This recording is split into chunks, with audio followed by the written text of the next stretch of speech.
السلام عليكم ورحمة الله وبركاته. geedka qarfaha ama qolofalka aynu u naqaano ayaa la aaminsan yahay inuu ka mid yahay dhirta ugu dawada iyo waxtarka badan ee bini'aadamku isticmaalo inkastoo ay dhici karta inaynan inagu siyaabo kala duwan uga faa'iidaysan geedkan oo ay dhici karta inaynu uga faa'iidaysano oo keliya inaynu cuntooyinka iyo cabitaanada ku darsano oo keliya laakiin waa geed siyaabo kala duwan looga faa'iidaysan karo oo loo isticmaali karo geedkan ayaana asal ahaan kasoo farcamay oo ka bixi jiray waddanka Sri Lanka inkastoo imika laga beerta meelo kala duwan sida Aasiyada bari iyo dhinaca koonfureed ee Mareykanka iyo meelo kaleba haddaba siyaabaha geedkan loo isticmaalo waxaa ka mid ah in isagoo budo ah lagu darsado biyo diiran iyo malab kadibna la cabo xilliga subaxdii inta aanu qofku wax kala cunin marka qaabkan loo isticmaalana faa'iidooyinka tirada badan ee uu jirka siiyo ayaynu ka soo qaadan doonaa 10 ka mid ah oo kala ah kow wuxuu dawo u yahay cillad kasta oo caloosha sida dibirada calool ololka noocyada kala duwan ee gaaska lalabada shubanka iyo cunto xumida laba qarfaha oo qaabkan loo isticmaalo waxa lagu sheegay shayga ama cabitaanka ugu wanaagsan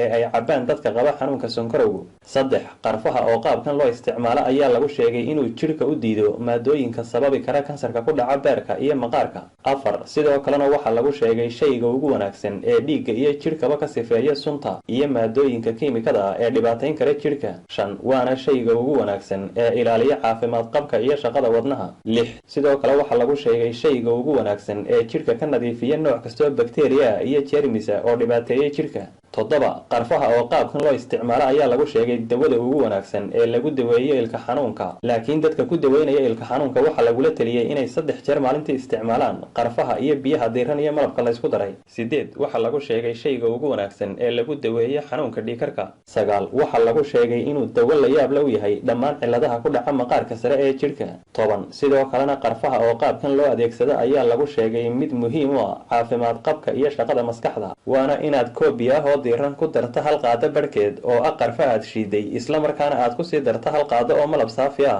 kadibna aad cabto xilliga subaxdii inta aanad wax kala cunin haddaba dadka la qalay ama dadka qalliinka galay ayaa lagula taliyay inaanay qarfaha isticmaalin ugu yaraan 3 bilood hore sidoo kalena hooyooyinka uur kale ayaa lagula taliyay inaanay iyaguna qarfaha qaabkan u isticmaalin isla dhinaca kalena cabitaan mucjiso caafimaad laga helo ayaa ah inaad isku darto qarfaha iyo caanaha kadibna aad cabto ayna soo qaadana 8 faa'iido oo ay jirka u leeyihiin caanaha iyo qarfaha la isku daro ee mar la wada isticmaalo waxaanay kala yihiin kow waxay meesha ka saaraan cunto xumada dadka aan cuntada si fiican u qaadan ee cuntadu ay ka xidhan tahay laba waxay meesha ka saaraan hargabka iyo qabowga jirka ku dhaca saddex waxay xoojiyaan caafimaad qabka ciridka iyo ilkaha afar qarfa iyo caano la isku daray oo la cabo galabtii waxay xilliga habeenimo qofka siiyaan hurdo wanaagsan shan waxay carruurta yaryar ka ilaaliyaan shubanka iyo calool xanuunka soo noqnoqda lix waxay kor u qaadaan caafimaad qabka wadnaha iyo maskaxda toddoba waxay guud ahaan wanaajiyaan caafimaad qabka uurku jirta